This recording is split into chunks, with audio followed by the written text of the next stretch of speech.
yahay nin dilaa Sufyaan inuu yahay nin xun Sufyaan inuu yahay gacan ku dhiigle waxa hadda intaas ii dheerba oo hadana aan social media ku sii arkay Sufyaan oo la raadinayo oo baxsaday oo la laayahay oo la soo qaban laayay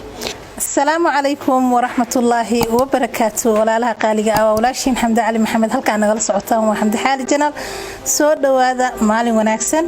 iyo muuqaal xiiso gooniyo noo xambaarsan maanta walaalkeen Sufyaan Sheekh Ahmed oo soo dhaweynayno markii kale حمد حالي جنال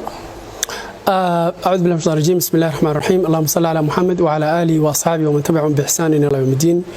markale waa dhow xamdi xaali thank you very much in aad ugu martiqaad ma sha Allah ada mudan Sufyaan waxa isku soo noqnoqonay in badan ani adiga harjeynaya arintii hore arintana ka sii xasaasiyad badan soo daa Sufyaan ayaantan baraha bulshada waxa la isdhex wadaa Sufyaan inuu yahay nin dilaa Sufyaan inuu yahay nin xun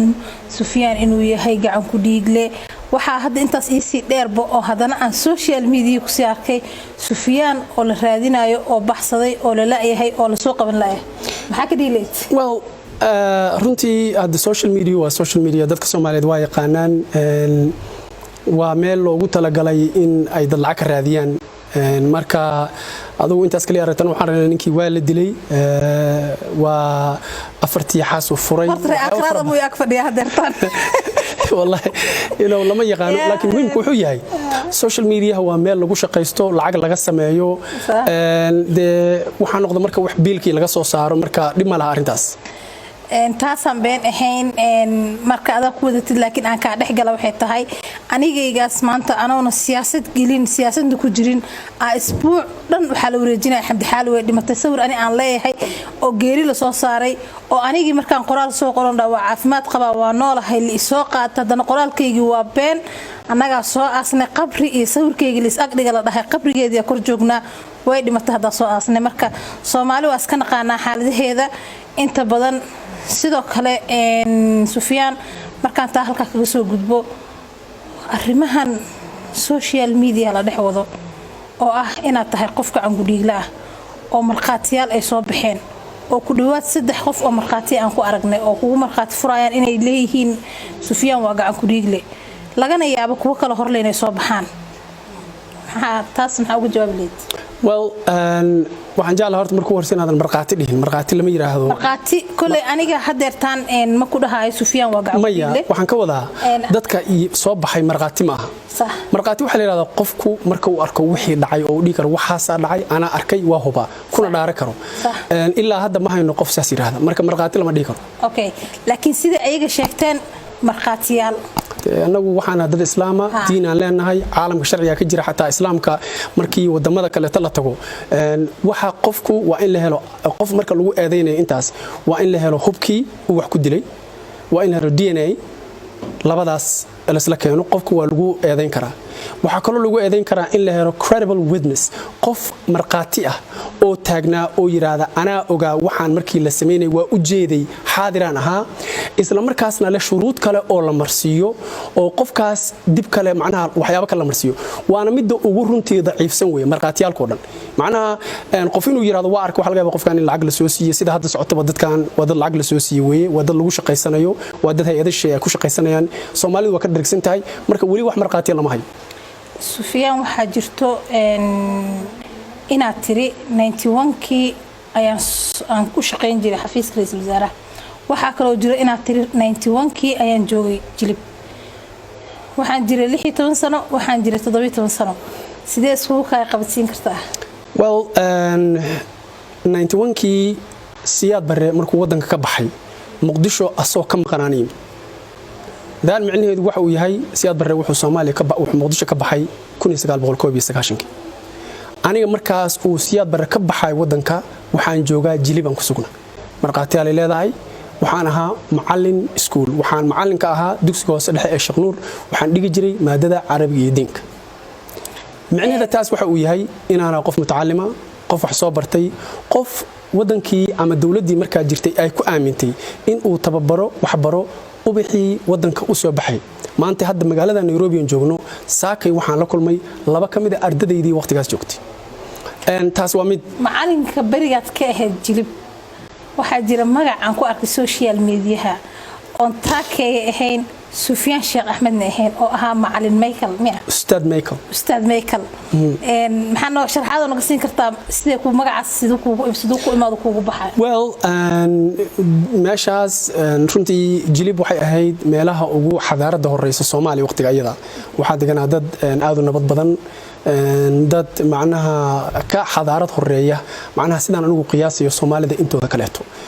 dad degan dadaan rabsho badnayn waxa la igu bixi waxaan nin aad u labis badan nin yar nin xaraga jecel warkaasna waxay aad bariyay uu soo baxay ama uu suuq ku jiray nin la Lion Rich heesaha Mareykanka la dhageysan jiray aad u dhageysan jiray Michael Jackson marka maadaama aan labiskaas saas uu u xarago jiray timahaasaan u jirtay waxba noocaasa ardadii iskuulka macallin waxaan ahaa quraan macallin waxaan ahaa aan dhaho carabi diinka marka ustaad waa carabi ka timid iyo waxa la igu sifeeyay wixii ardadu markaas ay meelanay ahaa Michael Jackson marka sidaas la igu bixiyay ustaad Michael okay ma sha Allah waxa way anaga ardaynimo waa soo barnay macallimiinta iskuulka noo dhigay macallin kasto xisad kasta soo galana magacay waa u baxsan jirnay taas halkaas kaga sii gudbaya Sufyaan waxa jirto oo baraha bulshada la isdhex wadaa afartaadi xaas laba kamid ah inaan fasaxday maxaa ka jira arintaas absolutely wax ka jira malaha waa uun laba kalna albaabka taagayeen ilaahan ka mangalatas okay Sufyaan waxaan rabay inaan xamdi adoo raali waxaan rabay inaan xoogaa yar sharaxo waxa tiri isqabadsii 91 aan macallinaha 91 waxaan joogay xafiiska ra'iisul wasaaraha 91 waxaan jiray 16 sano 17 sano su'aashaas waxaan rabaa inaan shacabka uga jawaabo aniga waxaan qof mutacallima waxaan arintan soo socoto dacaayadahi waxa la ii sheegay 2 maalmood ka hor intaan media la soo dhigo waxa ii sheegay ama soo hel xogtaas qof kamida gudiga amaana xibnaha ka tala ku nool markii la sheegay waa fadhiisanay go'aan qaadanay waxay ahayd inaan sameeyno waxa la dhaho witness misleading macnaha ama witness guiding waxa la dhaho strategy jirto looyrintu ay isticmaalaan oo ah markaad ogtahay qofku inuu been sheegayo waa la hogaamiyaa waxa loo tuuraa information la siyaa qalada asuu ku dhagaya markuu ku dhago asagii raacay inaan iraahdo 17 sano 16 sano waxay ku kaliftay dadkii marqaatiga beenta u soo istaagay oo iska dhigayeen marqaatiyiin waxay ku kaliftay saddex qalad bay inay galaan qaladka koowaad ee galan waxay ahayd waxay yiraahdeen ninkaan mutacallim ahayn wuxuu ajabay waayo 17 sano 16 sano mutacallim ma noqon kartid markaas probably waa marka dadku ay ka qalin jabiyaan dugsiga hoose dhexe iyo meelahaas marka qof mutacallim ma noqon kartid uma qalantid macnaheedu inaa wariye noqotid arintaas waxay ku kaliftay marka inay yiraahdaan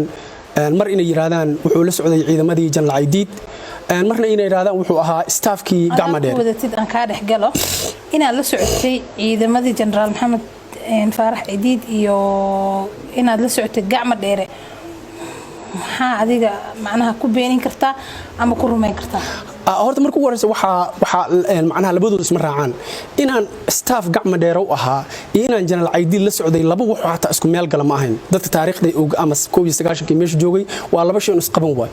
ama tana runa ama tana runa labadoodu mid beena labadooduba waa wada been gacma dheer maanta waa nooli aniga ana staff laha macnaha markaan xafiiska ra'iisul ka shaqeynayay ana la waardiinay waxaan la socday staafka waxaan ku socday ama macnaha idaacada markaan tagaayo markaan ka soo baxaayo waxaan qaaday jiray baabuurka ra'iisul wasaaraha ama baabuurta ra'iisul wasaaraha xafiiskiisa soo ana staaf laha waxa jirta dhacday oo hamiinada kamid ah anigii wiilasha uu dhalay Umar Artan Qaal mid kamid ah in nala ku qabsaday meel oo baabuurkana la kala degay baabuurkiina la qaatay baabuurkii markii dambe waana loo soo celiyay macal hubkiisii aan loo soo celiyay hubkii staafkiina la socday iyo anagiina waana la ka dijiyay maadaama markaas la garto qof aan ahaa Umar Artan wiilkiisana qof aan u ahaa nalama dilin waxba loo kuma salaka baabuurkana la ka qaatay taariikhda rasmiga ah waa midaas marka dadku qaladka ay galeen dadka marqaatiga iska dhigaya waxa weeyaan koow waxay beeniyeen inaan mutacallim waxay inkireen inaan qof cilmi leh waa mid markay inkireen haddana waxay raadiyeen meel ay iiga dhigaan qof hubaysnaa soo waxa la yiri ninkaani wuxuu ku soo galay meesha ciidan ahaan ama wuxuu la socday jabhadii ninka la yiraahdo General Aidid USC ama wuxuu ahaa nin staff waa ninka la yiraahdo gacma dheere labaduba waa been aniga 19 markii Siyaad Barre uu baxay oo uu ka baxay Muqdisho ayaan Muqdisho soo galay labaduba waxay beeninayaan waxaana marqaati oo maanta jooga dadkii aan aniga u ahaa macalinka